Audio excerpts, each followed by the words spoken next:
like war. We're a warlike people. We like war because we're good at it. And you know why we're good at it? Because we get a lot of practice. This country's only 200 years old, and already we've had 10 major wars. We average a major war every 20 years in this country, so we're good at it. And it's a good thing we are. We're not very good at anything else anymore. Huh? Can't build a decent car, can't make a TV set or a VCR worth of fuck. Got no steel industry left, can't educate our young people, can't get health care to our old people, but we can bomb the shit out of your country, all right?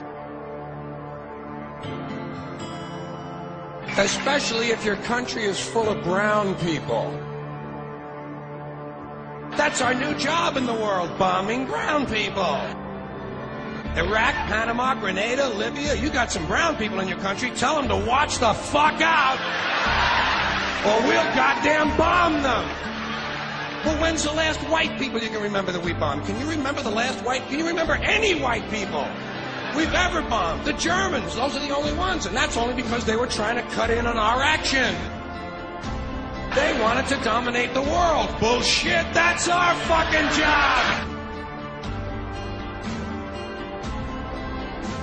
And you probably noticed I don't feel about that war the way we were told we were supposed to feel about that war, the way we were ordered and instructed by the United States government to feel about that war.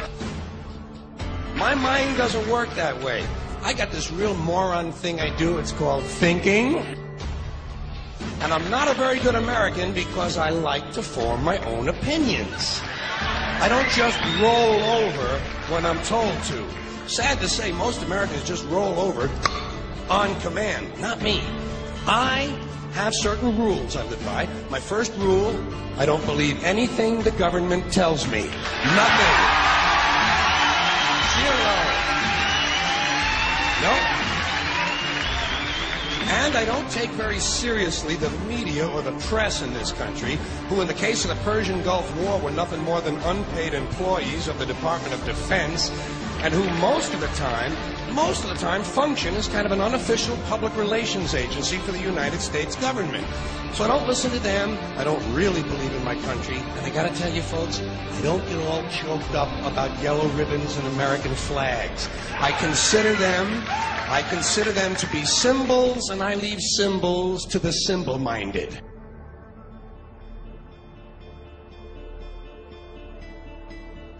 I'm talking about the fact that a war is rich old men protecting their property by sending middle-class and lower-class young men off to die.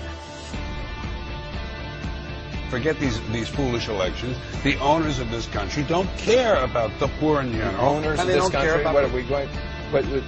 Is this Karl Marx talking to me? The owners of this country are the voters of this country. You're wrong about that, Mike. Aren't the owners of this country the voters in this country who elected George Bush? Not. Listen, for politics, these elections are a charade. It is a charade. Okay. It is. They are meant to. Well, I'll tell you. Listen, just listen for a minute. Learn a little something.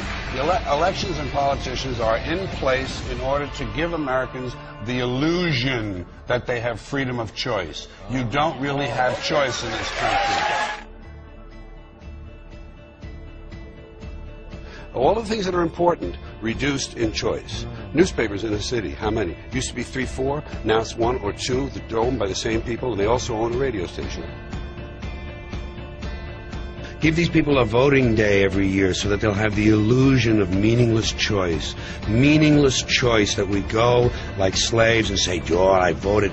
The limits of debate in this country are established before the debate even begins, and everyone else is marginalized. They're made to seem either to be communists or some sort of disloyal person, a kook, there's a word, and now it's conspiracy. See, they've made that something that should not be even entertained for a minute, that powerful people might get together and have a plan. Doesn't happen. You're a kook. You're a conspiracy buff. A conspiracy buff. Not as a result of a conspiracy, but because... You don't need a formal conspiracy when interests converge. These people went to the same universities and fraternities. They're on the same boards of directors. They're in the same country clubs. They have like interests. They don't need to call a meeting. They know what's good for them, and they're getting it. And there used to be 7 oil companies. There are now 3. It will soon be 2. The things that matter in this country have been reduced in choice. There are 2 political parties. There are a handful of insurance companies. There are about 6 or 7 information things. But if you want a bagel, there are 23 flavors because you have the illusion. You have the illusion of choice. Right. You don't get the real important choice. There's no freedom of choice. That's a great point.